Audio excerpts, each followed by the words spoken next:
Climate change.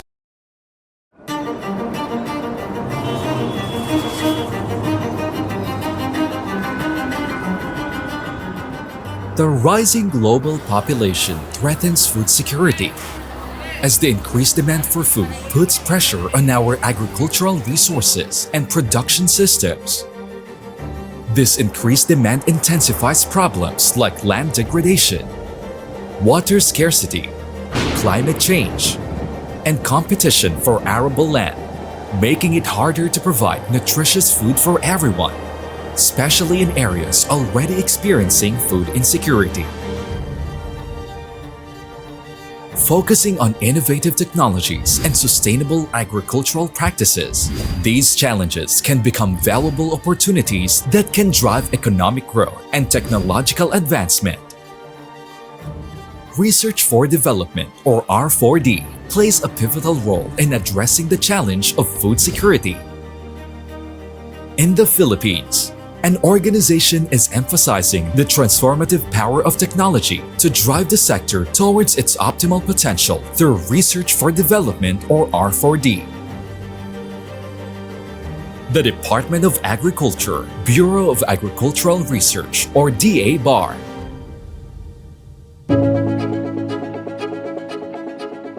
supported by various executive orders and Republic Act 8435, also known as Agri-Fisheries Modernization Act, or AFMA, DA-BAR is mandated to ensure that all agricultural research is coordinated and undertaken for maximum utility to agriculture. DA-BAR coordinates, integrates, funds and manages the R4D system in the country to optimize its use for the sector.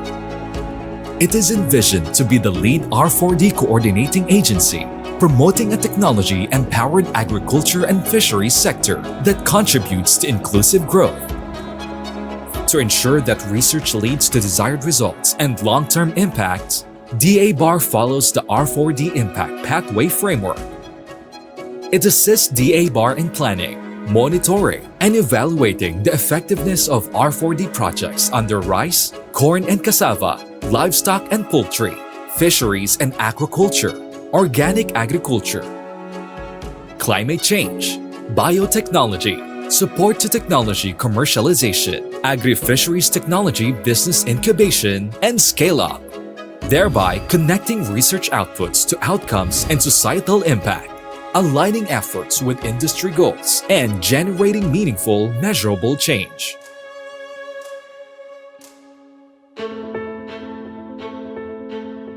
It is DA-BAR's responsibility to ensure that suitable technologies and interventions are promptly accessible for the sector's utilization. However, DA-BAR cannot accomplish this alone. It needs capable partners in cascading these R4D outputs and outcomes that will advance technology-driven agriculture and fisheries sector. Collaboration is the backbone of research, and seamless integration of interdisciplinary expertise and resources is crucial for achieving common goals. By partnering with DA-BAR, we attain greater productivity in a cost-effective manner. Like the age-old adage, the sum is greater than its parts. Here at DA-BAR, we firmly believe that the power of collaboration has the potential to unleash a magnitude of possibilities beyond measure. We offer funding opportunities that can substantially improve the effectiveness and breadth of research endeavors. We facilitate networks and linkages to enhance opportunities to leverage expertise and resources. And more significantly, we serve as a hub for invaluable knowledge exchange, harnessing emerging and innovative technologies to tackle pressing sectoral challenges and global issues.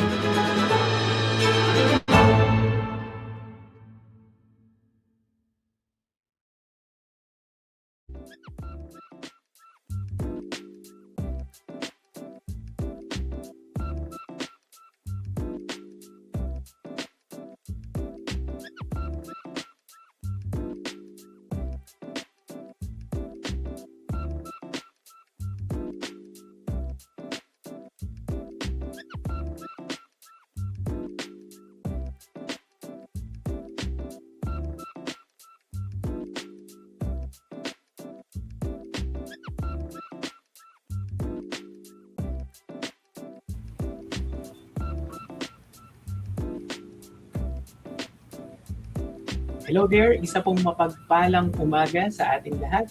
Welcome to the DA Bars online seminar kung saan dadalhin po namin sa inyo ang mainit at magagandang resulta ng ating pong Agro-Fisheries Research for Development. Kasama rin po dito ang mga napapanahong teknolohiya, usapin, at mga kaalaman na makakatulong sa pagpapaunlad ng ating sektor ng agrikultura.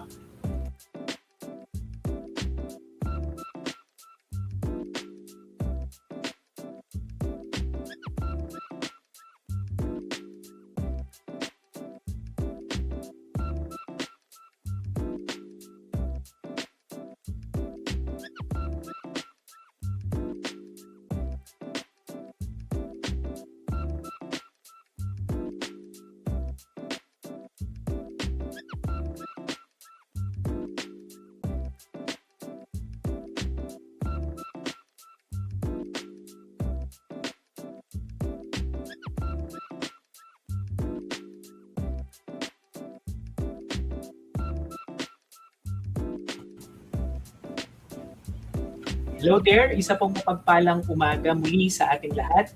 Welcome to the DA Bars online seminar kung saan dadalhin po namin sa inyo ang may init at magagandang resulta ng ating pong Agri-Fisheries Research for Development.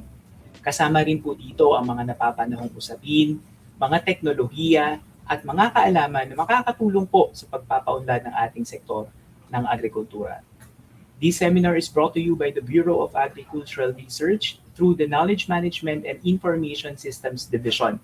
And this seminar is co-sponsored by the Advocates of Research and Innovation in Agriculture Incorporated or ARIA. By the way, ako po si Jello, your host for today. Before anything else, please help us reach more viewers by liking and sharing this FB Live naman po. Okay. Sige po, while as we start, let me first acknowledge po yung ating mga viewers, and we are receiving greetings po through our FB Live. Ayan, good morning from Isabela State University. Good morning from the Visayas State University from Ma'am Joy. Ayan. Good morning from the New Era University College of Agriculture. Magandang umaga po from Sir Garcia. Good morning from DA Ahmad Mimaropa. Magandang umaga po, Ma'am Miriam. Good morning from the Central Philippines State University. Magandang umaga po, Sir Fernan Castor. Ayan. And good morning, watching from KSU with a heart. Ayan. Salamat po. Magandang umaga, Sir Mark John. Okay. So, pwede nyo pong ituloy-tuloy lang na isend yung inyo pong mga greetings, and if we have time later, we will be reading your greetings po. Okay, so how are you doing, guys? Kami po dito sa Quezon City, we are experiencing a partly sunny morning. And according to the data, we are experiencing a temperature at around 32 degrees Celsius. Ayan, so speaking of data po, we all know for a fact that agri-fisheries innovation, along with almost every single thing nowadays, revolve on data. Be it from collection, to data management, to data analysis, etc. We all know that data is becoming a vital component of our ever-changing world. At ngayong araw, saktong-sakto po, dahil ang ating pong paksang matututunan at pag-uusapan ngayong umaga ay may pamagat na data analytics in agricultural research. So alam ko pong kayo po ay very much excited na, at naalam po namin na marami din pong nag-register. So I won't be, without much ado, let me introduce our seminar and resource speaker for today. Our speaker is a data analytics engineer engaged in consultancy work and is the president and founder of Haltech Crop Labs Incorporated. His work focuses on data analytics and data engineering, applying data-driven approaches to improve decision-making and operational efficiency. With a background in agribusiness and technology, he brings analytical insight into practical and real-world applications. He holds a Bachelor of Science in Agribusiness Management from the University of the Philippines, Los Baños. Dear viewers and partners, it is our delight to have him as our seminar and resource speaker for today. Please welcome, kindly hit your your emojis dyan sa inyo pong mga cellphone. Let's all welcome Sir Adriel David P. Halos. Magandang umaga at kamusta po Sir Adriel? Good morning po. Okay naman po. Also, we are also having a sunny day here in Los Baños. So, thank you for hosting this seminar series. That's it. Ayan, sir, medyo marami-rami pong nag-aantay netong seminar natin. In fact, na-reschedule tayo kasi, ayun, because of some technical difficulties that we have experienced. Anyway, nandito tayo ngayon at alam kong handang-handa na at looking forward ang ating pong mga partners, ang ating mga viewers. So, without much ado, the virtual floor is all yours, sir. Take it away. Okay, thank you. Thank you, Sir Angelo. So, good morning everyone. Salamat sa pag-attend dito sa seminar series na to. And I hope marami tayo dito sa ipapresent ko sa inyo today. So, today we're going to talk about data analytics in agricultural research. So, a quick background to who I am. I'm the president and founder of Haltech. Haltech is an agribiotech company. So we utilize microbial action to improve our agricultural industry. So right now we have biofertilizers, and we are also working on manufacturing bioinsecticides. So before that, I was also with Zoom2U. This is a business-to-business logistics company in Australia. So they are still very active today in Australia and in New Zealand. So apart from that, I used to be with Lalafood as well. This is a sister company of Lalamove. And I was also with Shopee. So back then, sa Shopee, we were so small when I joined. It was just half of a floor. We were sharing just half of the floor with another company. But now everyone knows Shopee. So that's how far back I go. And this experience helped me build my knowledge here in data analytics. So today we're going to talk about data analytics in agriculture. We're going to break it down to smaller departments within data science. Then we're going to talk about the types of analytics, the common pitfalls and fallacies. So we also have applications in agriculture, and we will also talk about the opportunities in agriculture 4.0. So to start with the seminar, we should ask why data analytics matter in agricultural research. So it is very important. Number one, because we are responsible for the global food demand and population growth. We also it's really important how we work with climate variability and production risks. And there is also a need for smarter and evidence-based farming. So all of these 3 points are very reliant in how we work with data. So how we collect it, how we analyze it, present it, and how we work on it. So let's go to breaking down data science, breaking down the big picture. So in order to understand this, we have to get into the skeleton of data science.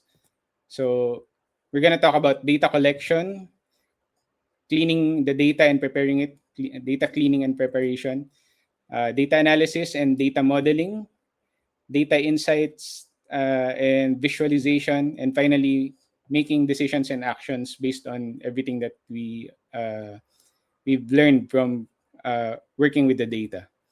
So these 5 steps, we just described the data pipeline. So bakit natin tinatawag ito na data pipeline? It's because data should flow like water.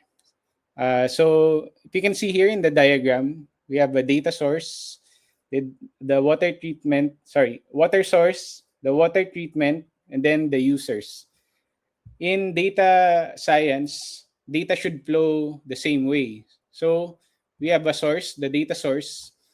When you imagine the water source, it's it's a it's a lot of water that hasn't been processed. Kung kayo ay nakakapunta na sa mga malilinis na batis, 'di ba? Parang nakakatakot din namang uminom directly doon. So hindi tayo sanay na umiinom tayo directly dun sa data source. So we have to treat the water. So it's the same thing with data. We have to clean it and we have to prepare it for consumption. So in the end, the users are the people who do data analytics. So that's going to be researchers and the analysts, the data scientists, and the scientists in general. So we have several questions that we need to be answered when designing a data pipeline. So first of all, what questions do we need to answer sa current kung nasan man tayo nag-work? We have to understand what questions, what problems need to be addressed. So what will be the impact of solving this problem? What tools can we use to collect the data?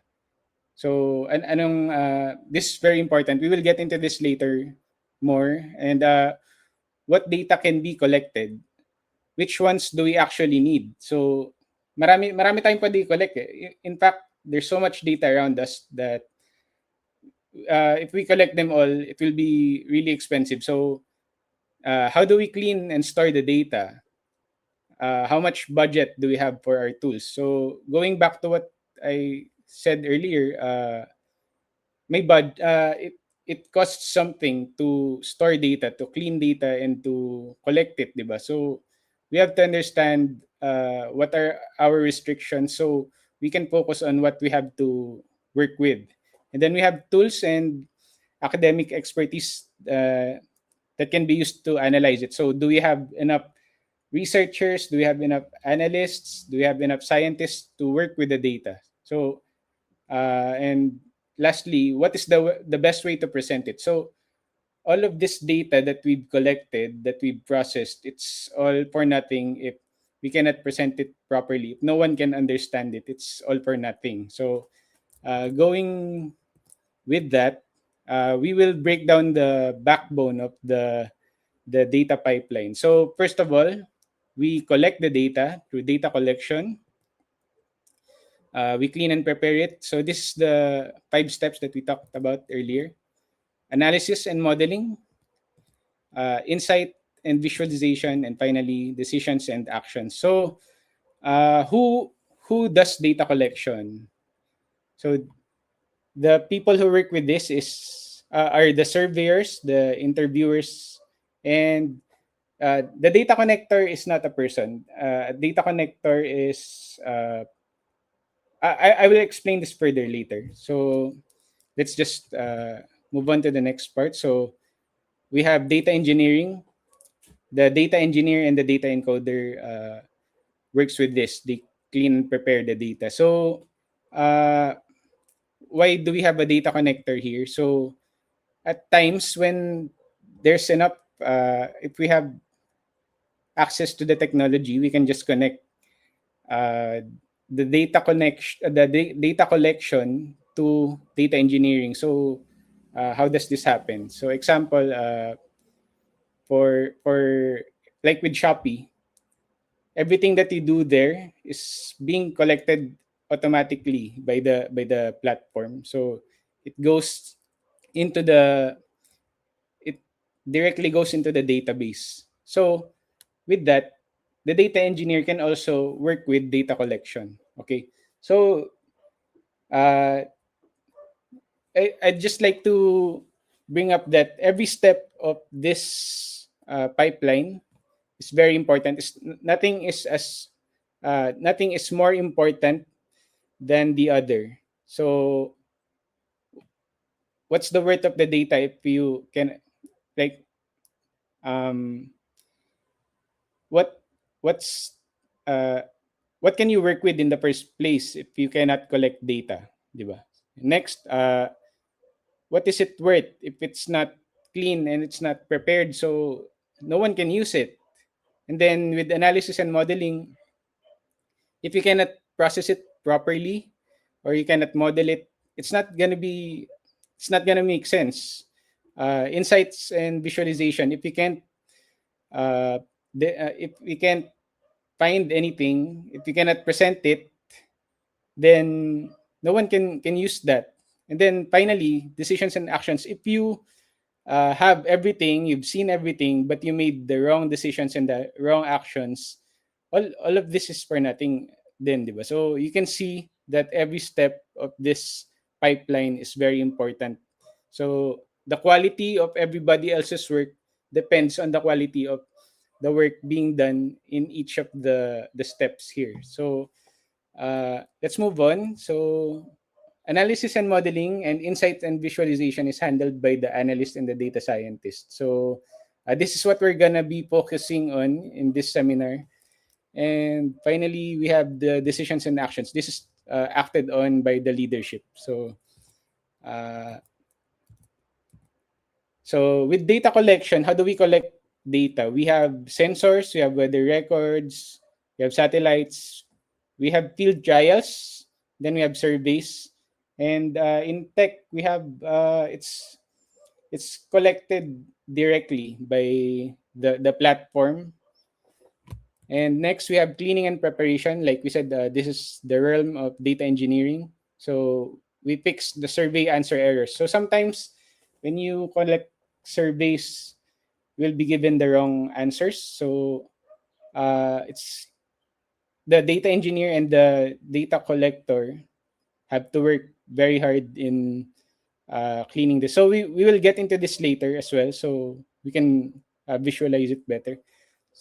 We consolidate all the records in one sheet. So we will, when you have multiple questionnaires, you will have to consolidate the data that's relevant, the similar data, sorry, into one source, so you can better look at it. And then you have to create relationships between relevant data sets. So sometimes when you're collecting data, when you're using questionnaires, you don't ask a person for just one data point. You can ask them about their demographic, you can ask about their yield, you can ask about their health.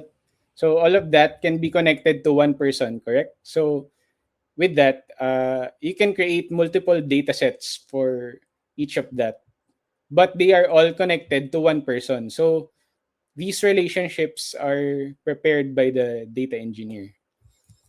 Next, we have analysis and modeling. So descriptive, diagnostic, predictive, prescriptive. We will get more into this later.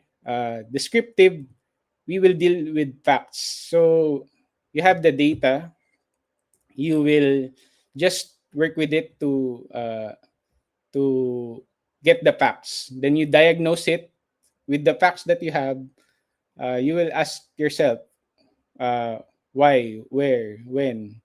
Then you predict using past data. So you create models, and then you prescribe using everything that you have. You next is insights and visualization. So can you imagine after when you do problem solving in your math class before, you write all of the numbers, but if you cannot come up with a conclusion, no one will understand what you did in the solution part.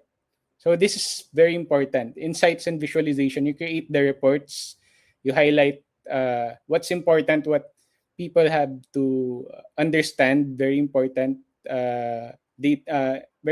data points. Anything that they can use in decision making, you have to present it very clearly.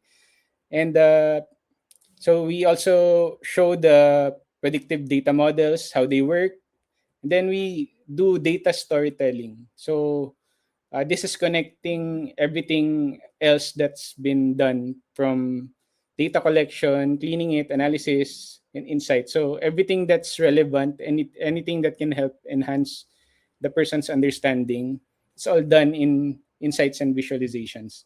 And finally, decisions and actions. This is done by the people who makes the leadership. So they turn your reports, your presentations into actionable uh, plans. So they can create projects, tasks, make process improvements, or they can execute decisions.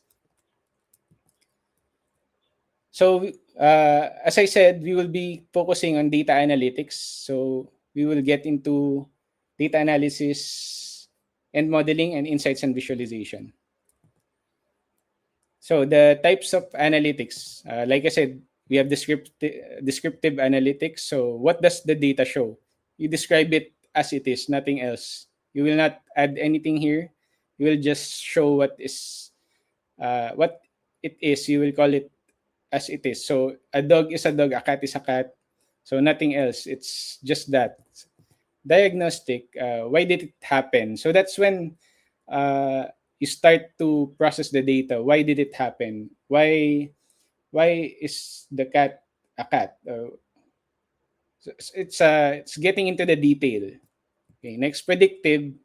So using the data, what will happen? Using historical data, what can you do to know how it will affect the future? So you know that you saw that a cat gave birth to a cat. So it's predictive. You know, the next time it gives birth, it's also going to be a cat. So that's predictive analysis. And then we have prescriptive. So what should we do with that? So uh, what can we what can we do with what we've learned, with what we diagnosed, what we've predicted? What can we do about it?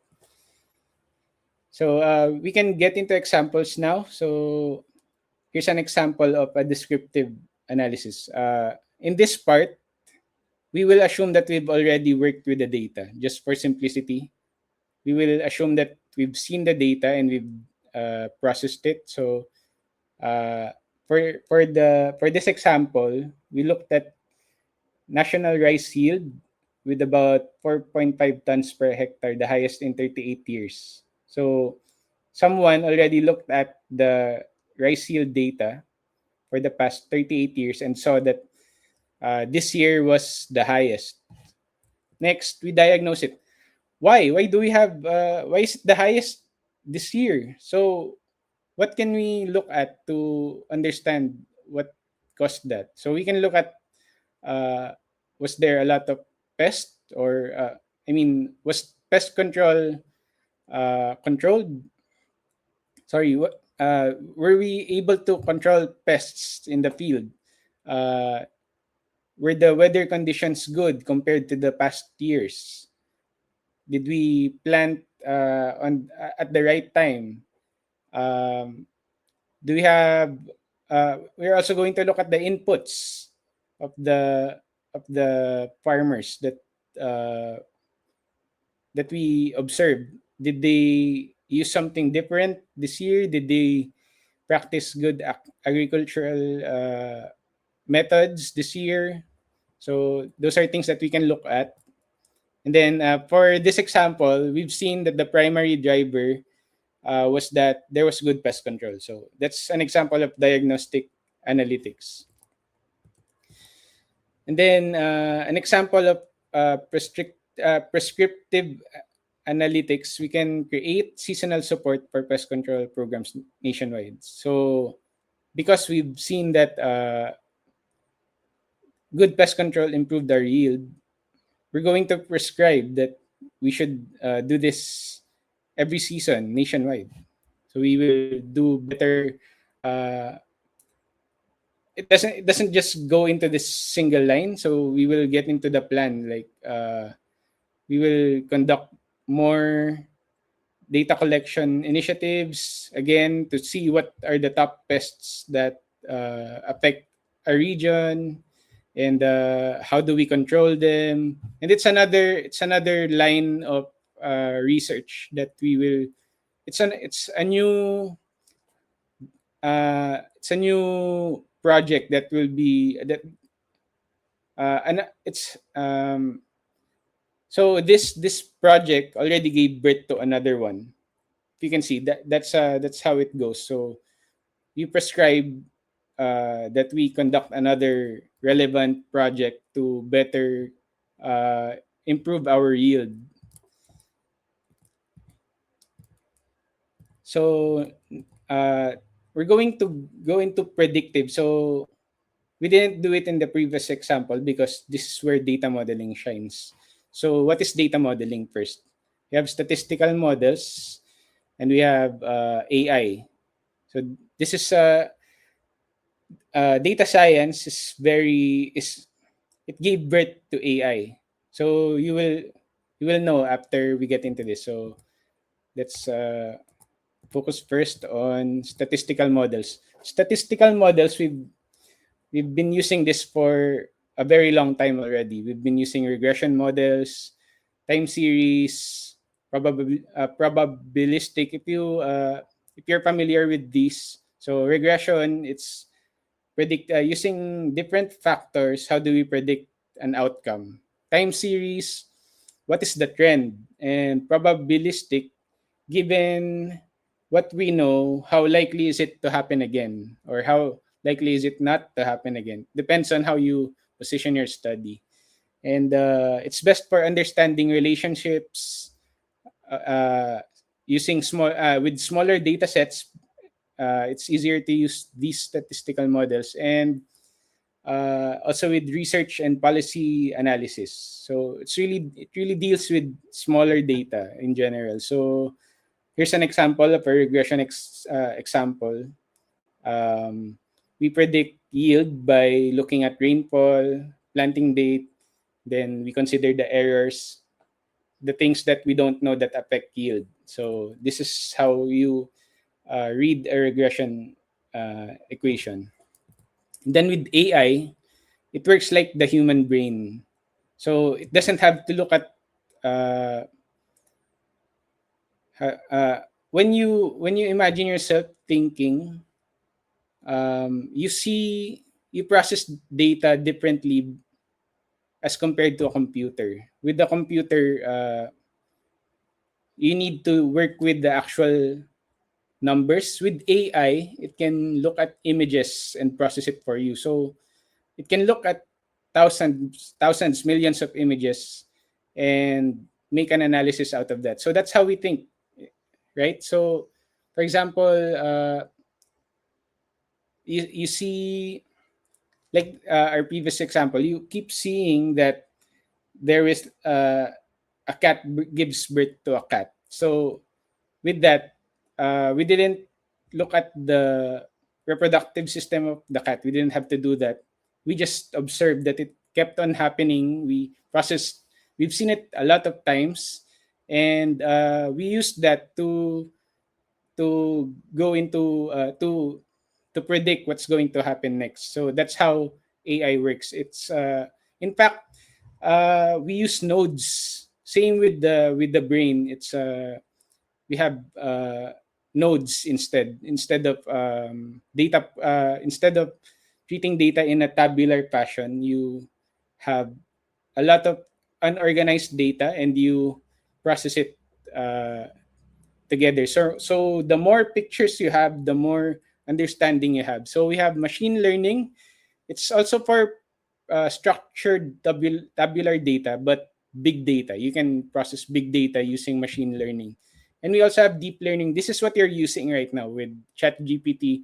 It's deep learning. Actually, sorry, you're using both, but we tend to use deep learning instead when we're using ChatGPT. So the tool switches in between these two types of learning. So, for example, machine learning models use weather and farm data. Deep learning models can use satellite or image data. So, after 100 pictures of thousands of pictures of a field, deep learning models can say that I think you have lower yield here in this area because it looks different. So with that, you can use it use this insight to check. And then it's best for large, like I said, large and complex data sets, nonlinear patterns, and sensors, satellites, and real-time systems. Just to clarify, with images, it's not just that you don't just look at the image, you also process metadata. It's metadata simply just means an image, and then when you're in a museum, you look at a painting, and then you see a small description there of the artist, the name of the painting, and the the year it was painted. So that's like the metadata of photos. So that's what AI needs to learn. So next is we're going to go into examples of predictive analysis. So what is likely to happen to rice yield next wet season? What data can we use? Past rice yield records, seasonal rainfall, planting dates, and then we can look at how yield changes in the past seasons when rainfall and planting dates change. So was it effective that we moved the planting dates, and did it affect yield? So this is something that can be done using predictive analysis, using the data that you've collected over the years and processed. You're able to use that to predict how much yield you will likely have the following years. So if with that, just for this example, we were able to conclude that if we delay planting, we are able to meet the new weather patterns. We are able to avoid the storm season because we planted early, and then we were still able to take advantage of the rainfall. So we will be able to say that we are able to say that we will have good yield if we do all of this. So that's predictive analysis. So the type of analysis model that we used here is a regression model.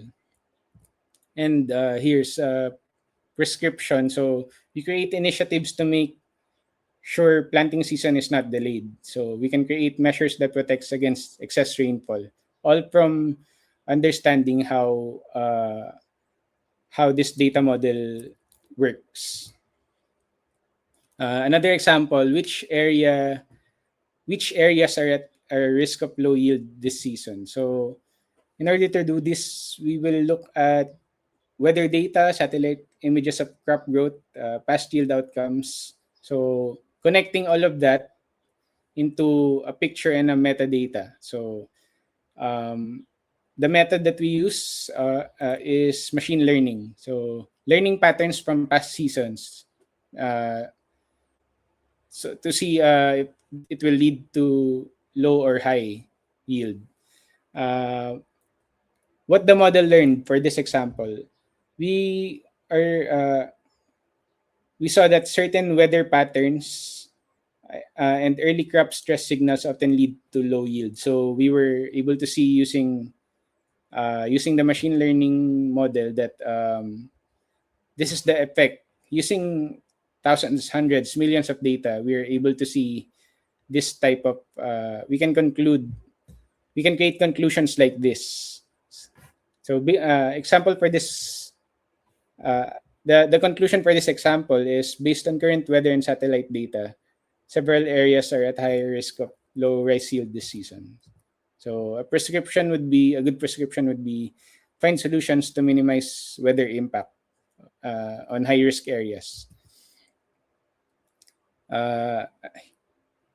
Here's an example. This is just an example of one picture that a deep learning model can utilize. So with us, we can look at this and already have an understanding that there might be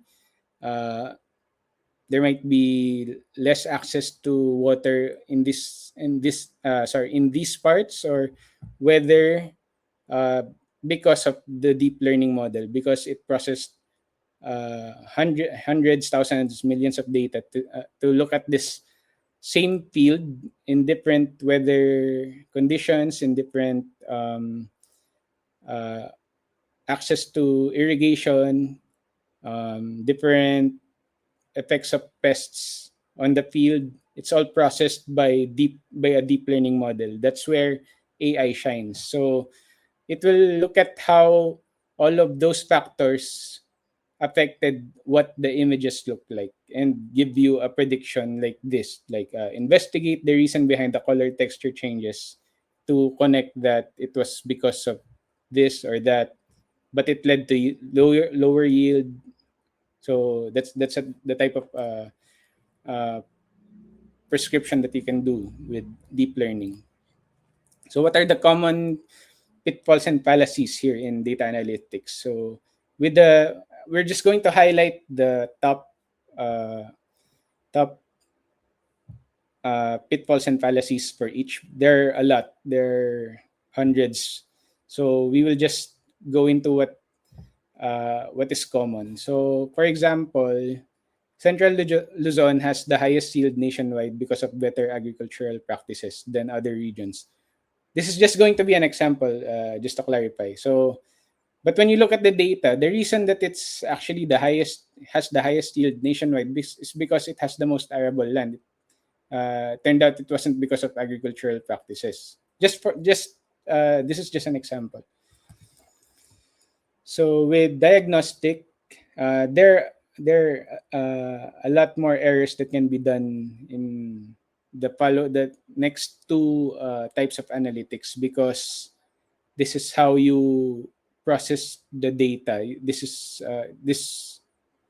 depends on how well you understand the data. So an example of our own conclusion: surviving farms use good seed variety, supply more fertilizer, adapt modern practices. But when you looked at the data, it turns out you were looking just at the survivors. So when you collected the data on everyone, even those whose farms did not survive, you might see that they were also using good seed varieties. They were also applying the same amount of fertilizers and do the same modern practices. But it turns out that the reason that the farms failed was because they were in flood prone areas, and the ones that you were able to look at were uh, in good areas. They were not affected by flood. So that's an example of uh, an error that's depended on. So this phrase is very important. It's very common in data analytics. So correlation does not mean causation. So you have to internalize this phrase. Correlation does not mean causation. When you see something, you shouldn't rush to a conclusion just because they are correlated. So looking at the data, you eventually see that they weren't in flood prone areas. So that's an example of um, going past the correlation, actually investigating the data that you were able to collect and process. So with predictive, I think this is the most common issue that we have right now. We trust AI models too much that we don't even look at how they came with the answers that they have. So sometimes you have to remember that every data model is working with historical data. So without if they encounter new if something happens that's never been observed before, your data models will not be able to predict that. AI will not be able to predict that. That's why we still have errors when using AI. It's because they can only work with what they already know. So it's important to always understand how it came up with its conclusion before actually um, trusting it. So finally, with prescriptive is obviously it's the wrong recommendations based on what you've observed. So Just an example, if a farm in a flood-prone area, you think that a farm in a flood-prone area is more likely to fail. And then immediately, your prescription was to, let's implement flood control. But it turns out you could have done it with less resources because there was just a lot of garbage restricting the flow of water, causing the flood in that area. So you spent millions, billions of pesos just to find out that it was garbage that was causing the floods in that area. So this is an example of a wrong prescription. So next, we will move on to the applications of data analytics in agriculture. So first of all, we will look at the types of agricultural data that we have. So we have structured data. Ito yung mga yield records, input costs, farm management logs. These are tabular data. These are data that you can record on a sheet, and they are more or less similar to each other. Next is unstructured data. We have satellite images, drone footage, readings from the sensors, and random notes from the farmers. That's also data, but it's unstructured. Then we have real-time data. Internet of Things sensors. What is this? This is these are the sensors that just keep on collecting data on the field. So if you can imagine a sensor that's continuously collecting temperature, sunlight, pest, irrigation, that's an IoT sensor. Then we have weather stations. They collect it continuously to predict what's going to be the weather in certain areas. And then we have smart irrigation systems as well. It has to keep collecting real-time data in order to know if it has to implement, it has to turn on irrigation. So, and then going back to what we had earlier, we can apply these steps, these data collection tools with the pipeline as well. So let's go let's work with an example. So we have yield records. What can we do with yield records? So first we have to collect it. We pick strong record entries. We organize the records in one sheet. Then we analyze it by looking at the trend using time series analysis. We can also create predictive data modeling for yield using what we've had. How much will we have in the next years given certain inputs and given the right conditions? And then we can also create a heat map for yield. And then we visualize that. We can show the trend using a graph. We can use the model that we created to show what it's going to be in the following years. And then we can recommend ways to increase yield further using the models and the trend that we have. And then we have decisions and actions. We can introduce agricultural inputs. We can introduce pest control measures based on what we've learned. Another example is using satellite imaging. We remove corrupted images when doing cleaning and preparation. We organize them by date, geospatial, crop types using the metadata, crop type, satellite. And then with analysis, we look at flood hazard analysis, linear regression, deep learning model. Then we visualize the history of crop health over an area, identify seasonal patterns, and then develop resource access projects like irrigation, create remedy plans for El Nino or La Nina. So that's how we can use satellite imaging.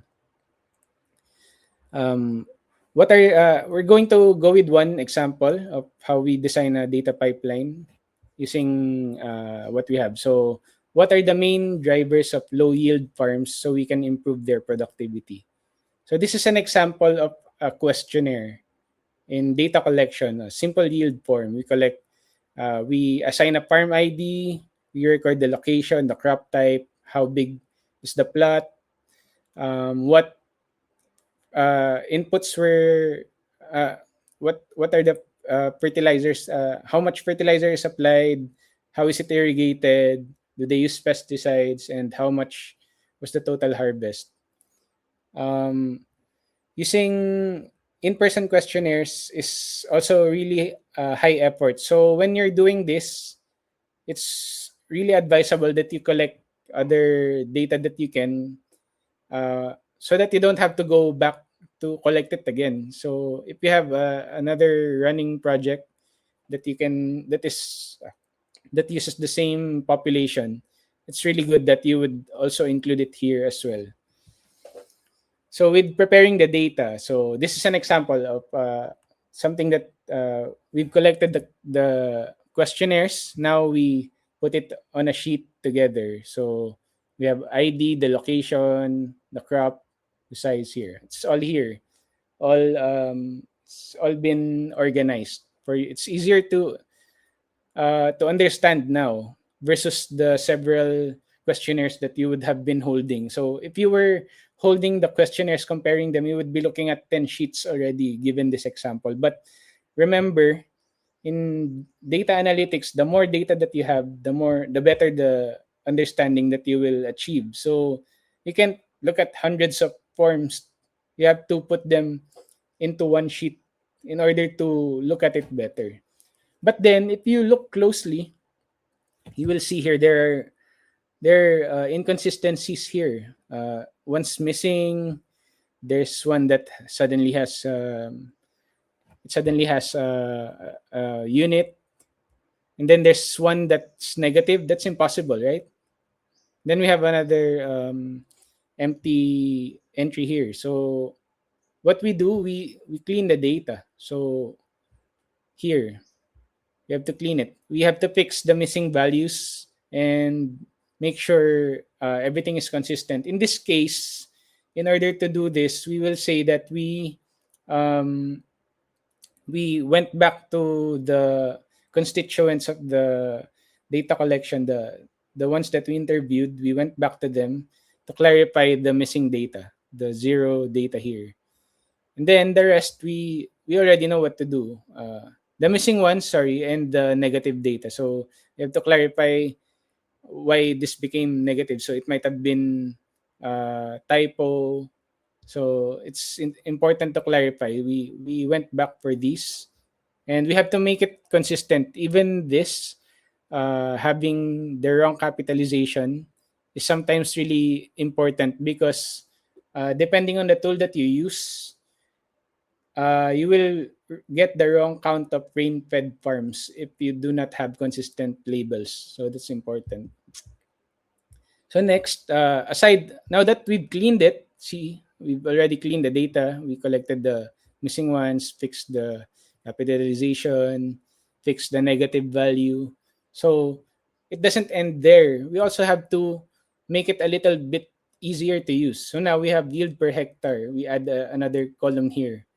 We compute this by getting the total harvest and dividing it by the plot size. So that's the yield per hectare. It's easier to see. So with this, you will see that Farm 8, as much as it had the most harvest, it's not the best performer in terms of plot size because it's just 4,400 kilograms compared to this farm. It has a higher yield per hectare. So that makes more sense that this farm did better in terms of treating the crops. So let's go back to the problems. What are the main drivers of low yield farms so we can improve their productivity? So we look at we have to define first what is a low yield. How much kilograms did you have to how much kilograms is the minimum to say that you're not a low yield farm. So this, you cannot do guesswork for this. This has to be backed by research as well, to say this is the standard. So you can come up with this when you look at the standard for years that we've been working with this crop, and find out that this is below average when you go past this limit. So next, we have to find the common characteristics of low yield farms, and then we do the same thing with high yield farms to avoid survivorship bias. We have to look at everything. So for this example, we say that we found out that there's a 4,300 kilograms per hectare. If it's below that, you are a low yield farm. And then we look at the data here. So right now I highlighted the low yield farms. So it's below 4,300. We also kind of highlighted the ones that are almost 4,300, almost below it, just to see if there's also a pattern. So, but first we will focus on the ones with low yield. So you can see that they are both rain-fed farms. So when we look at the ones that performed, that were not low yield farms, they're all irrigated, if you can see.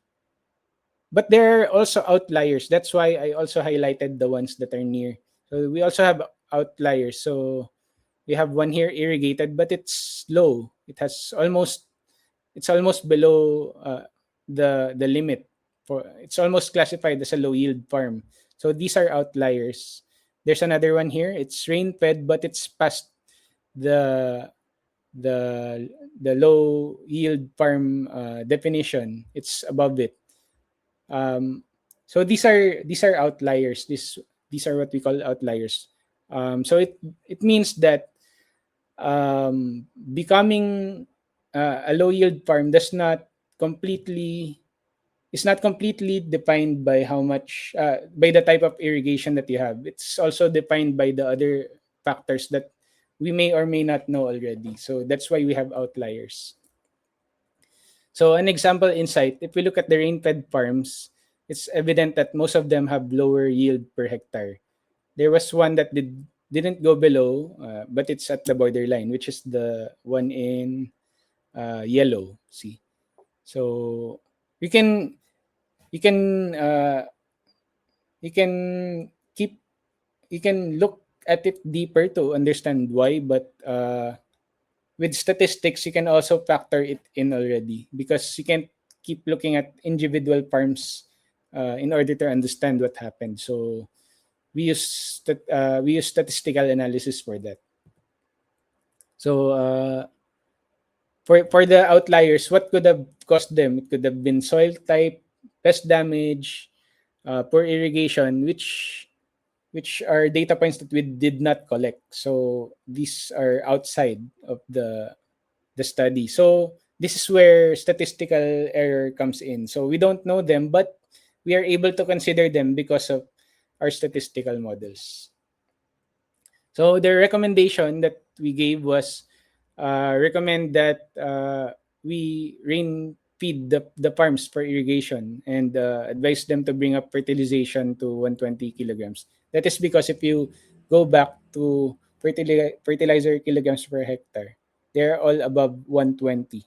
The ones that most of them, I mean, not all. See. So it's this is what we came up. So right now we already have present day examples of companies using data analytics in agriculture. This is an example from Brazil. AgroSmart is the company. So they're providing their client farmers with forecast for the weather, the rainfall map. They recommend spraying moments for the field. They also show the images that this is is like the image that we looked at earlier. So you're able to see plant development from the satellite, and then they provide to you. Then there's also information coming from other farms as well provided to you, so you can make better decisions. And going closer to home, we already have this soil map from uh, here. It's from the Bureau of Soils and Water Management. So this is in 2016. And if you look at Laguna, you're already able to see the soil, the dominant soil type here using this map. So this is an example of how you collected data, processed it, and visualized it. So uh, next is, this is my favorite example. This is Project NOAA. So this is an example of flood map. So it's a heat map of the Quezon City Memorial Circle. So this is where it's like the red orange areas. Those are the hazard levels of flood. This what it's These areas are likely to experience uh, hazard level of flood according to color. So the red ones have high, and yellow low, and then the gray ones are not likely. So this was created before AI. So they used data models to do this. So what type of data models are you going to use? You're going to use geographic data, topography. That's a data model. So you combine it with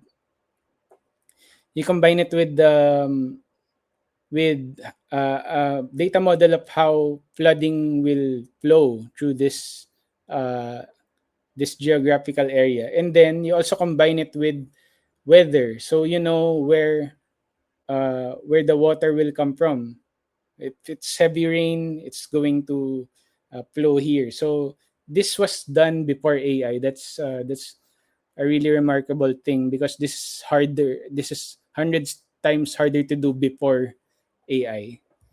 So how is it relevant to agriculture? This is what it looks like. This is the hazard level of an area in Nueva Ecija, Gimba. So those are fields. If you can see, there are a lot of fields here that are in high risk areas already. So with that, you're able to advise farmers uh, with how they can cope with the levels of flood. So we can also use this data to advise our policymakers on what's the best action to do in order to save these fields from drowning from excess flood. So these are the ones that we discussed earlier, but this is this is going into detail.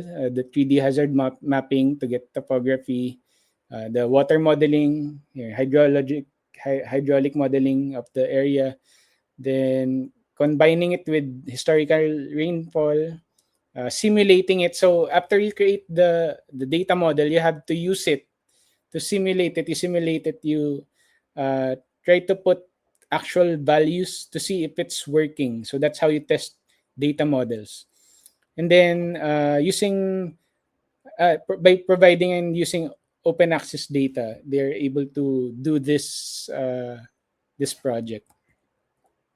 And for the last part of our lecture, we go into the opportunities that we have in agriculture 4.0. So why is it called agriculture 4.0? Agriculture 1 is traditional, so it's manual labor, animals pull the implements, we use simple tools. And then mechanized, we use tractors, we use chemical fertilizers, irrigation systems. With agriculture 3.0, we use precision. We use GPS, GIS, satellite imaging, yield monitoring, and to the topic at hand, agriculture 4.0, we use smart and digital agriculture. So we use big data, AI, automation IoT sensors. Okay, so I'd like to stress that we do not have to use all of this. Our farms today use a mix of all of this. But right now, I think not a lot have access to big data. So big data and AI, we do not use it as well as we could right now because it's all new. So what can we begin? Let's look at what we can begin today. Uh, so we can use predictive yield models and advisory tools. So this can address problems like low productivity or climate risk. Using historical farm data, we can look at we can look at all of that data and create yield predictions and advice tools, and the climate smart agriculture and weather forecasting system. So like this can work really well with Project Noah. It's an improvement if it's not already being done. It can use AI more extensively to show us, instead of using simulation. It will show us what it will be using what actually happened. So it will improve the hazard map so much more, because models, they only work with what's intuitive, but with AI, it will use what actually happened. And then we can also do precision resource use through analytics. So it addresses input inefficiencies. So using data analytics, we can recommend the correct fertilization, irrigation, everything, all based on the best practices, all based on what we've collected with analyzing big data. So the impact would be farmers would be able to optimize input, reduce cost, and the environmental strain is less. So how do we as an example for creating a predictive yield model and advisory tool using this skeleton of the data pipeline for collecting the data, we can either, well, the best approach would be to incentivize the farmers to enter yield data themselves. So an example would be they will get free inputs or access to something. They can access this data when they register and when they input how much yield they had this season. So that data would be cleaned and prepared by the engineer. So this data can be stored in tools like BigQuery, Azure Synapse Analytics, Redshift. These are cloud cloud platforms that are accessible through. So a cloud platform is a tool that's accessible via internet. These are huge computers that you can access uh, anywhere in the world. So you don't need to have a big computer in front of you. Now today you can use other people's computers far from you that are much more powerful using these tools, and you can store a lot of data in so much more data than you can imagine. It will all just boil down to how much can you spend in maintaining it. And then with analysis and modeling, we can come up with metrics to help track regional yield per crop, decide the data model that will work best. With insights and visualization, we create a report that automatically updates and is accessible to the farmers, to the policymakers, and they're able to act on what they see there. And then the decisions and actions are made by people by the farmers themselves. By will they follow the recommended fertilizer requirements, or will they irrigate their area better? Will they shift to a better system? Will the policymakers, are they able to help these farmers achieve that? And so this is where decisions and actions uh, play their part. So for example, we have this in agriculture 4.0. There are already competitions in China where for a particular crop, here example is strawberry. We also have cherry tomatoes. They're using big data to create solutions to improve the quality of these crops. Then we have an example of a company in Chile. So it's Instacrops. They're uh, using AI to automate their irrigation. And apart from automating the irrigation, they're already using the same tool to give you reports and show you what the yield is most likely to be, because it's also a sensor on top of being an automated irrigating system. And then there's this tool in Germany. It's a real-time soil processing tool, so it's able to in an instant it can give you the complete profile of the soil that you used it on. So this is very important because it changes a lot. So when we are able to use this, we're able to utilize it for creating our analysis. And the future of agriculture 4.0. So this is just we only talked about what we can do today, but there's so much more potential. So we can have an advanced field view someday. It's all automated. The reporting for the farms, health recommendations already from AI, and the yield predictions already in an instant every day. So we can monitor the crops.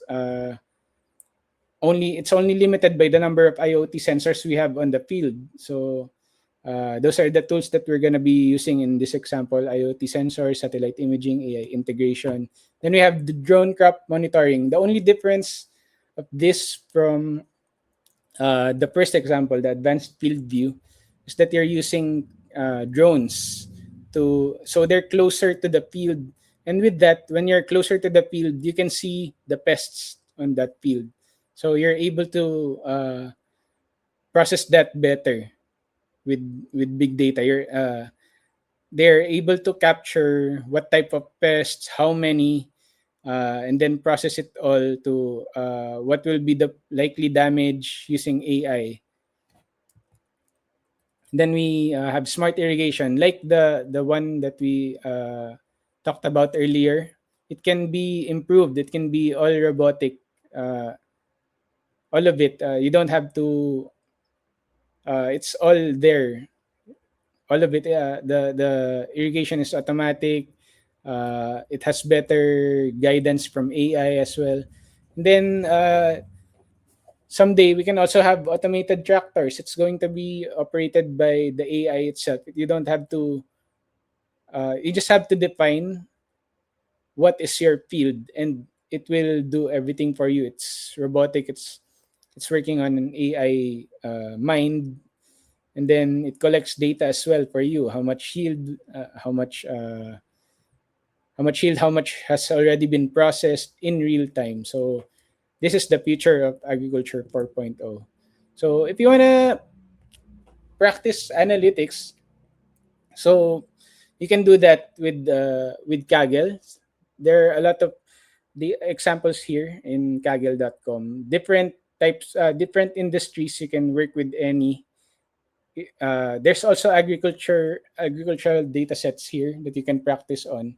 So you can practice how you process data, how you create visualizations as well. There are always free tools that you can use to do everything. And so that's it. That's all for this day. That's all for this seminar on data analytics. So if you have questions, you can ask it uh, after. So you can ask it now, and then we have the link to the slides here, so you can always go back to this presentation whenever you want to.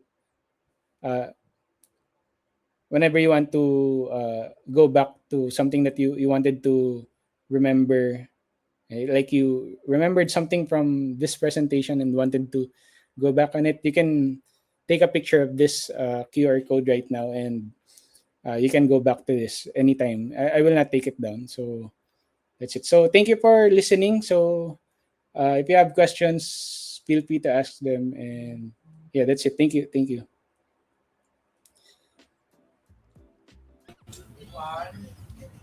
Thank you very much, Sir Adriel. So I would like to invite our viewers to please hit that emoji para naman mapasalamatan natin virtually si Sir Adriel. And actually, nag-respond na agad si Sir Adriel out of his own generosity. We're being asked, Sir, kung pwedeng i-share yung slide deck mo kanina.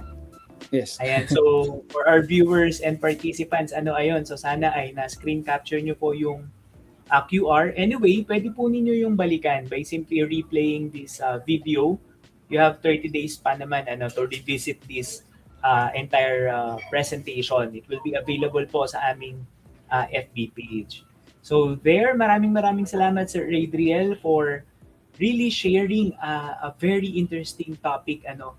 Actually, last week, last seminar perhaps, ang naging topic namin is about artificial intelligence in the field of agriculture. And then we have now naman yung data analytics. Katulad nga ng sinabi ko kanina on our introduction, talagang itong mga fields na ito ay napapanahon talaga. Sir? Kasi hindi naman natin dapat kinakalaban yung teknolohiya. Instead, we should take advantage of what we can use, of what we can know, para ma-improve na specifically yung field ng or yung sector ng agrikultura. And kanina as I was actually monitoring yung ating FB Live, ang peak po ng viewers natin is roughly 350. I might have missed pa siguro talaga yung peak. So that only shows, sir, na napakarami pong interested sir dun sa ating pinresent kanina. And just like our typical episode ng seminar, we have researchers, yung mga partners natin all around the country from the regional field offices. We also have partners sa state universities and colleges. Pinapanood din tayo, sir, ng mga farmer partners natin, and hopefully ng iba pang mga role players natin sa ating society. So with that, sir, if I may ask, ready ka na ba to answer or to respond to several of our questions, sir? Yes. I'm ready. Ayan. So our first question is from Josephine Tolentino Garcia. Answer the question is, in the midst of climate change, how will the predictive analysis model be efficient, taking into account the climate data being affected? If you may elaborate daw po in the context of machine learning. So I suppose si Ma'am Josephine is in the research field then. Sir Adrian. Okay. Predictive into account. Predictive analysis model. So, yeah, aside from actually working with a data scientist to create this, so right now we have AI to work with this po. Thank you for the question, by the way, Ma'am Josephine. So with machine learning, this already existed before AI. So we have tools that we can use for that. So we have examples of tools that we have already is we have just on the top of my mind, Scikit for machine learning. Scikit learn. So with this tool, you can input, you can create, with climate change, you have a lot of factors that you can consider using weather station fed data that you can input into machine learning tools that can help you create the models that will um, allow you to predict what's going to happen. So as much as it's very unpredictable, other countries are able to use to create better models using uh, the they're able to create better functioning models because they have more tools accessible to them.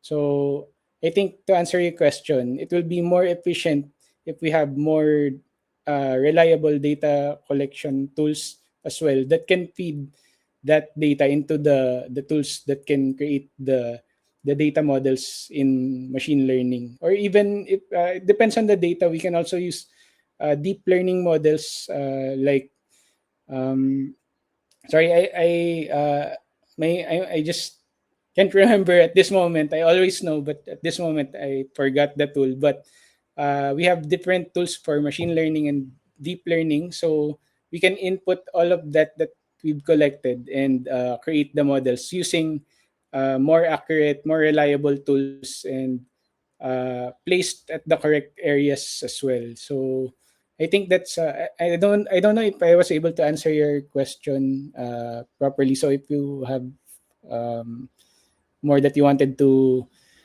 elaborate, just let me know.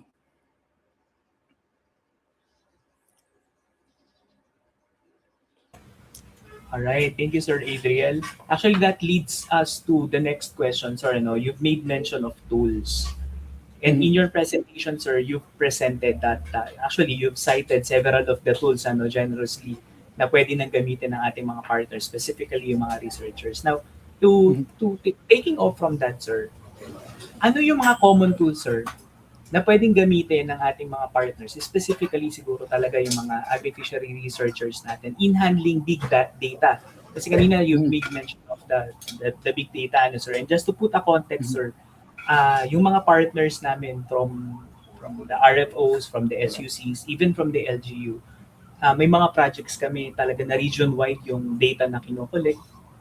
Talagang marami in terms of range, in terms of kinds, talagang iba-iba at malalaki, malalawak talaga yung sakop ng data. Now, in consideration or taking account of those data, ano yung mga common tools, sir, na pwede mong ma-share sa ating mga researchers na pwede nilang magamit?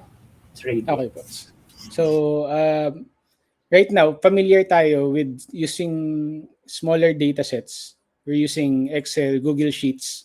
It's accessible kasi hindi natin naaabot yung limit ng tool na yun, which is in Excel, I believe is 2 point something million cells. So when you handle big data, you have more than that, so much more than that.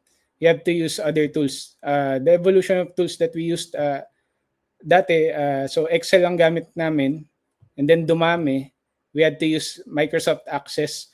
Ang Access, ang ginagawa niya, using different Excel sheets, kino-connect niya yun, and then doon niya gagawin yung formula. So that's one tool, but it's very inefficient. So nag-evolve ulit into using cloud platforms. Now, imbis na nilalagay sa mga Excel sheets, nilalagay na natin sila sa mga data warehouses, which is big companies like Google, like Amazon, and uh, Microsoft provides. So Azure, Google BigQuery, uh, Amazon Web Services, sila yung nagpo-provide nun sa atin. So, yun yung data centers that we have today. So, it works as storage. It also works as a processing tool, all accessible online. So, if you have a lot of data that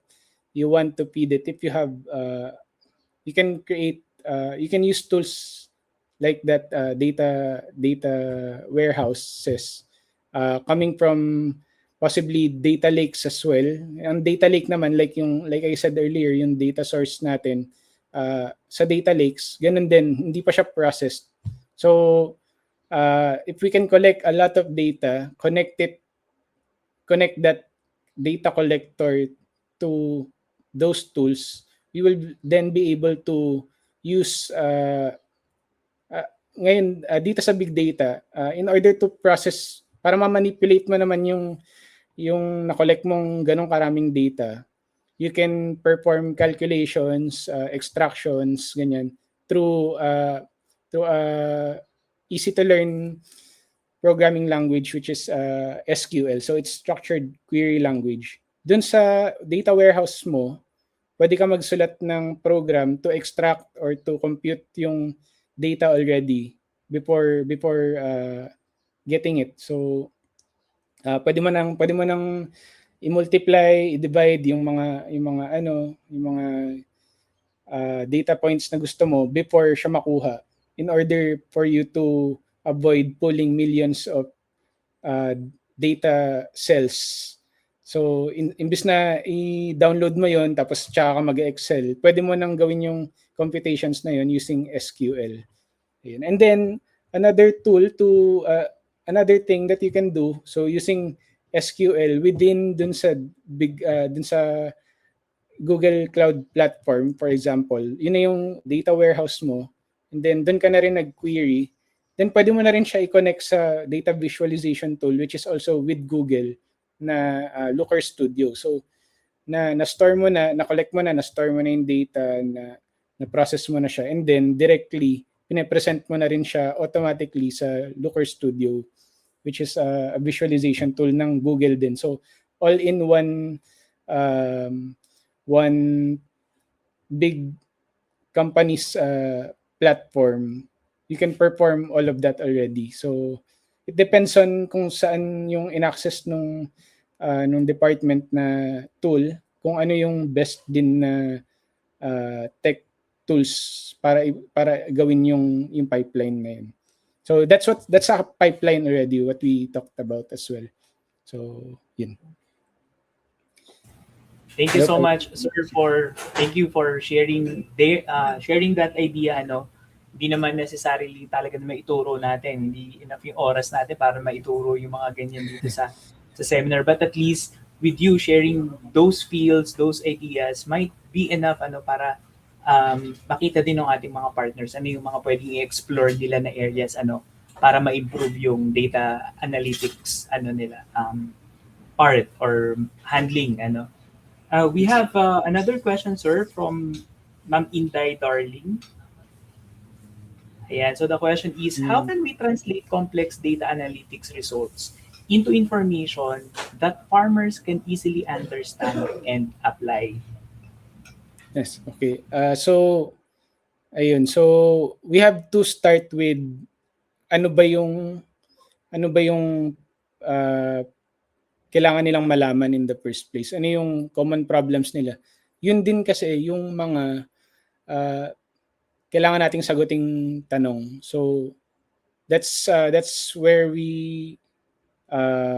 that's why we have to follow the pipeline we start off with what is the problem that we have to address. So for example, ang ano nila ano ba yung mga data points na importante sa kanila, like for example weather, pest, irrigation, ganyan. So everything that they will listen to, yun lang yung kailangan nating sagutin. So with that, dun pa lang natin kailangan puntahan yung data to try to answer those questions. So in the process nun, minsan may makikita rin tayong mga possible na ma-realize natin di nila tinanong pero very relevant sa kanila at alam natin gagamitin nila. So it all comes first yung kung ano man yung kailangan, kasi kung mauuna yung nag-start ka dun sa kinolect mong data and then pinresent mo na lang, kung wala ring makikinig, hindi rin siya gagamitin. So yun yung first thing that we have to understand first. What are the questions that the farmers want answers for? So Ayun. So from there, we don't have to show them the graphs. We don't have to show them the models that we use to answer their questions. We just have to answer it.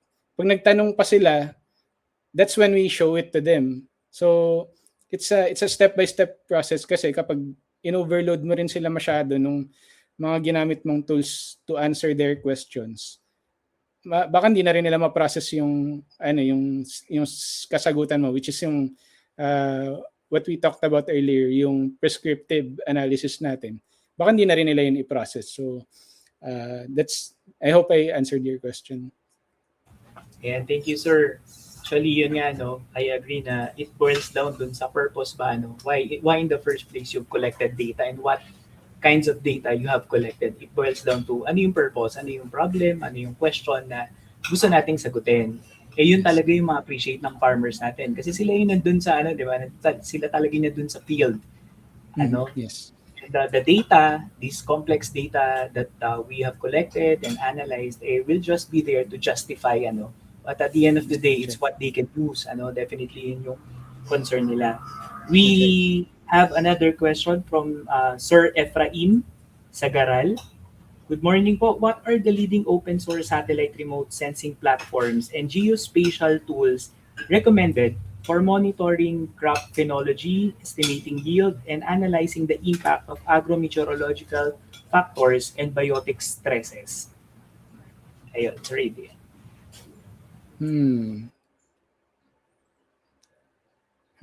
Estimating open source. This depends din sa country na pag-uusapan natin. Given tayo, we have this is limited for us. So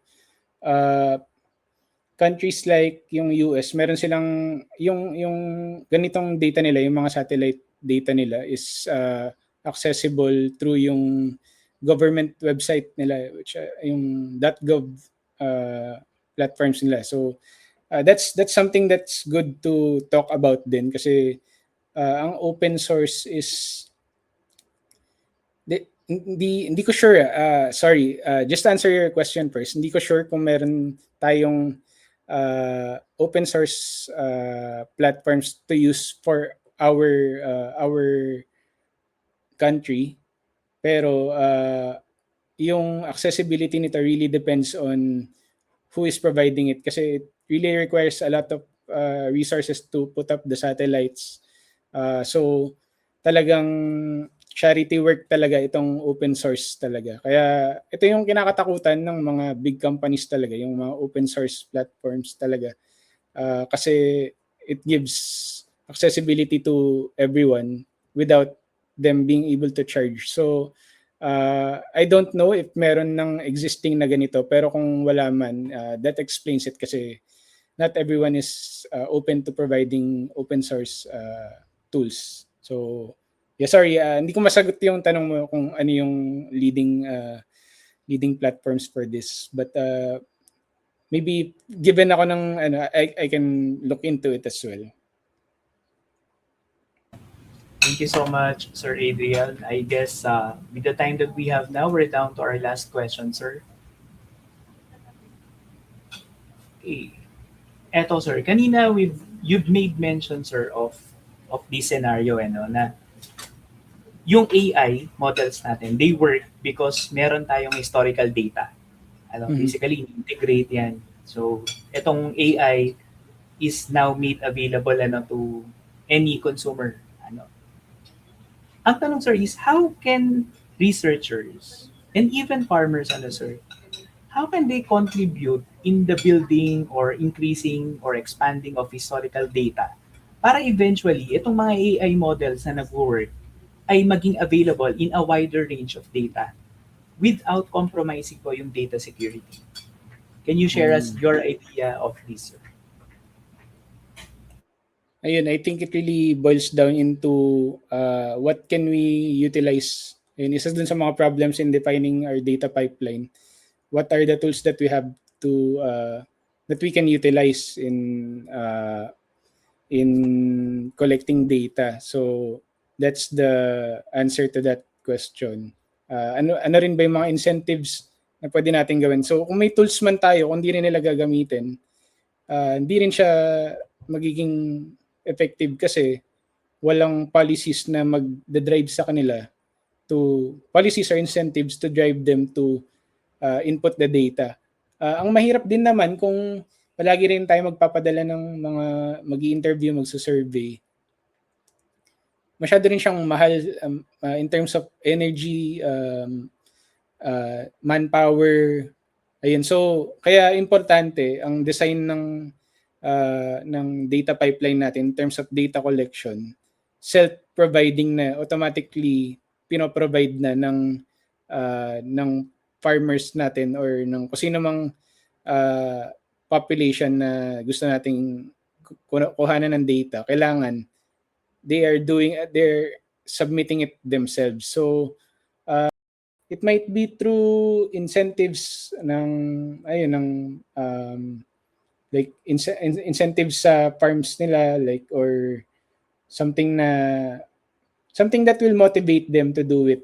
Kasi the other solution, which is tayo yung magko-collect, is next to, well, yung possible siya pero yung quality hindi kasing ganda kasi konti lang yung kaya natin given that. And with data security, ang kagandahan naman sa mga platforms natin ngayon, like yung mga binanggit ko kanina, while they were building these tools, it was already very important for them to implement security. So, ang kailangan na lang nating pag-focusan ay yung security ng access natin. So, we have to monitor sino ba yung mga naka-access nung data warehouse natin, what are the ways that people will try to maliciously access it. So, yan, yung mga phishing links, yung mga so we have to also go into educating those who have access into making sure that they do not fall into those traps as well, and how they will also better secure their access. So in terms of security, lilimit natin yung tools na pwede nilang gamitin. So, kunyari, ito lang yung laptop na kayang mag-access nun. Ito lang yung accounts na pwede yun. And do we store their actions as well? So, are we monitoring it by either the same tool or a different tool? So, are we monitoring yung mga links na pumapasok sa emails nila? So, there's a lot of things to talk about then in terms of security. And then I'm not sure if was I able to answer the question?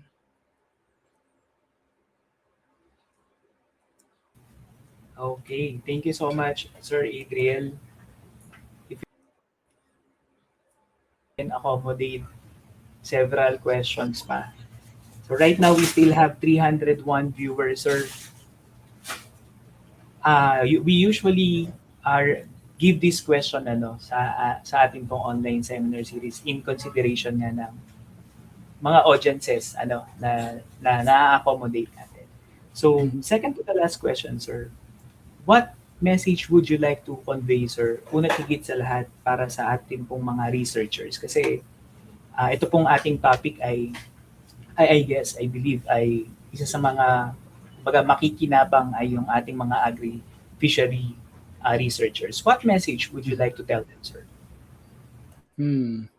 Well, first of all, coming from someone who, I would say kahit different industries tayo, I know your struggles as well, being in the back end of everything. So, like I said, ang dami nating ginagawa, tas in the end, ang ipepresent lang natin sa mga titingin, ito lang yung kailangan mong gawin. Like, hindi nila nakikita yung effort behind getting to those answers. So, I would like to say na I see you, and your work saves lives as well. Kasi given yung experience ko rin dito sa company ko, we are trying to solve problems by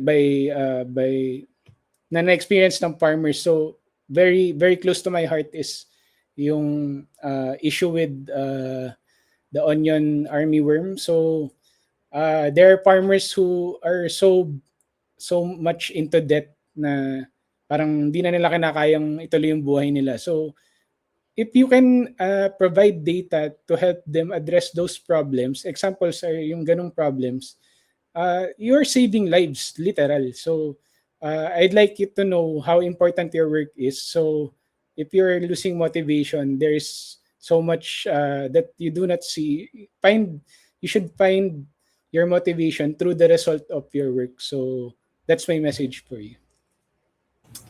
That's very encouraging, sir. Yung data na kino-collect, ina-analyze, eventually na nagme-make sense. It go beyond the paper, na it go beyond yung research paper per se. It Yes. has an impact sa ating mga partners specifically, and ultimately yung ating farmers and fisher po. And leading to that, actually, yung ating last question, sir. Kanina you've made mention of Agriculture 4.0.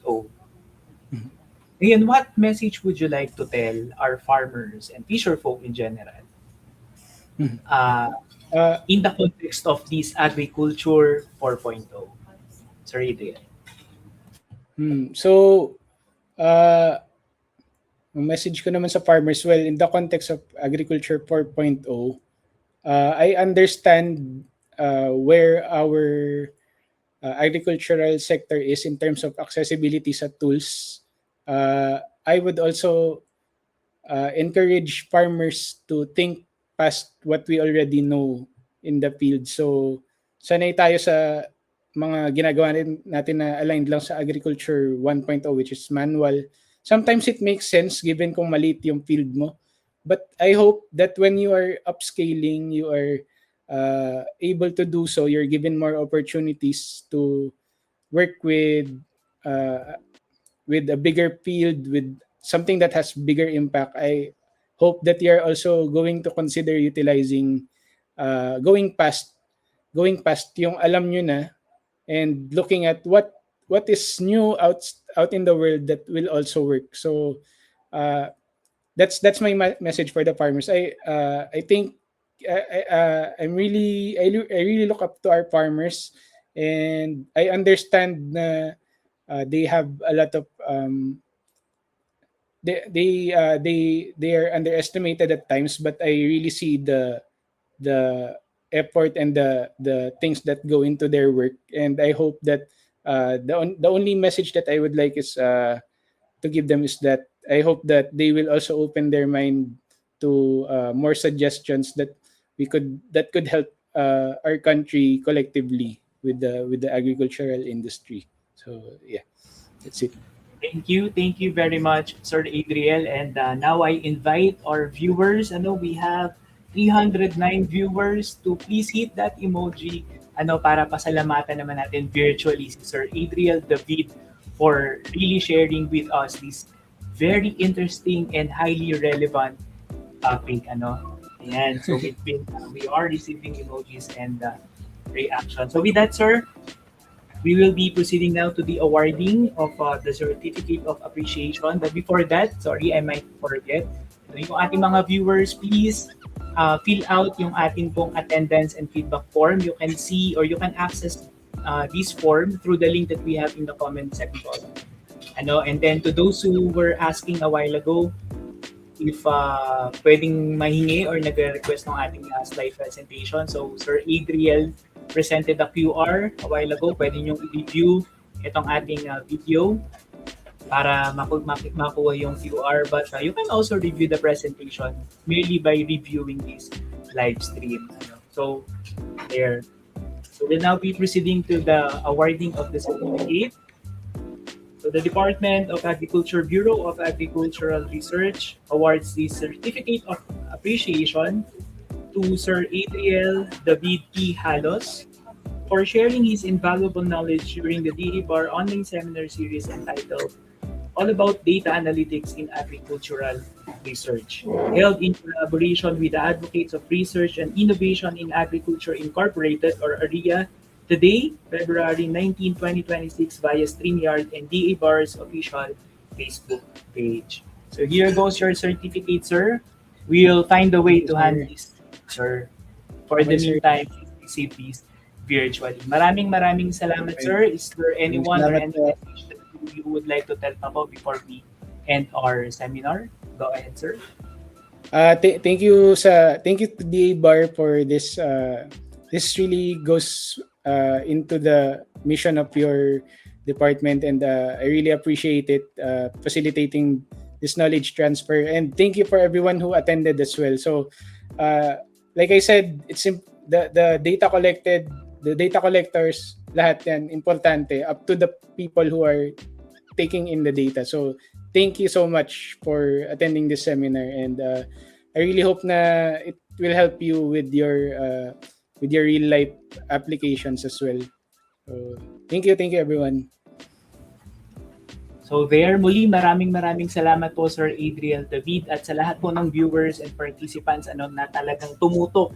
Pinapanood natin yung data natin, sir, yung viewers, yung viewership natin kanina talagang halos narinig yung around 300 to 350 throughout your presentation. So maraming salamat Sir Adriel at sa lahat po ng ating viewers and participants. So patuloy po ninyong subaybayan ang mga susunod pang episode ng ating seminar, online seminar, along with different products po na pinopost and pinapublish namin sa aming official social media pages. And for one, that's our FB page. Paki-like and share din po itong ating live stream, kasi after this, 'di ba, makikita pa rin naman ito sa ating FB page. So muli, maraming salamat po at dito po nagtatapos ang ating online seminar series for today. Maraming salamat and have a blessed day ahead, everyone. God bless po. Sir Adriel, thank you very much po. Thank you.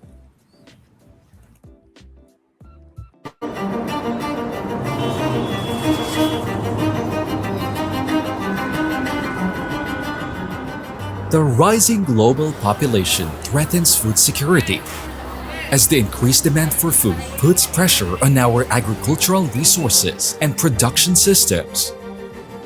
This increased demand intensifies problems like land degradation, water scarcity, climate change, and competition for arable land, making it harder to provide nutritious food for everyone, especially in areas already experiencing food insecurity. Focusing on innovative technologies and sustainable agricultural practices, these challenges can become valuable opportunities that can drive economic growth and technological advancement. Research for Development, or R4D, plays a pivotal role in addressing the challenge of food security.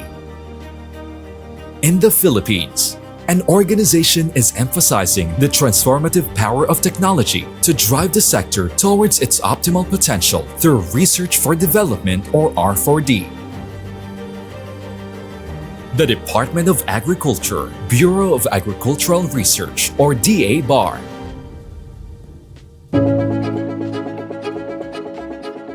Supported by various executive orders and Republic Act 8435, also known as Agri-Fisheries Modernization Act, or AFMA, DA-BAR is mandated to ensure that all agricultural research is coordinated and undertaken for maximum utility to agriculture. DA-BAR coordinates, integrates, funds and manages the R4D system in the country to optimize its use for the sector. It is envisioned to be the lead R4D coordinating agency, promoting a technology-empowered agriculture and fisheries sector that contributes to inclusive growth. To ensure that research leads to desired results and long-term impacts, DA-BAR follows the R4D Impact Pathway Framework. It assists DA-BAR in planning, monitoring, and evaluating the effectiveness of R4D projects under rice, corn and cassava, livestock and poultry, fisheries and aquaculture, organic agriculture, climate change, biotechnology, support to technology commercialization, agri-fisheries technology business incubation, and scale-up, thereby connecting research outputs to outcomes and societal impact, aligning efforts with industry goals, and generating meaningful, measurable change.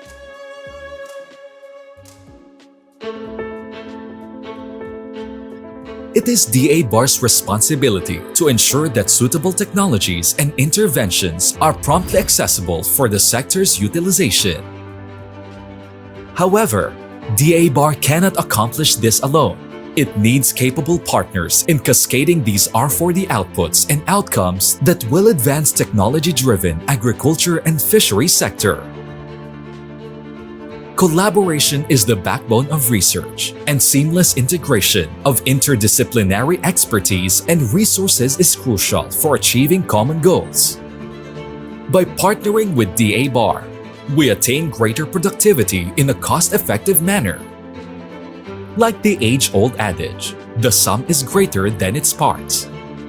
Here at DA Bar, we firmly believe that the power of collaboration has the potential to unleash a magnitude of possibilities beyond measure.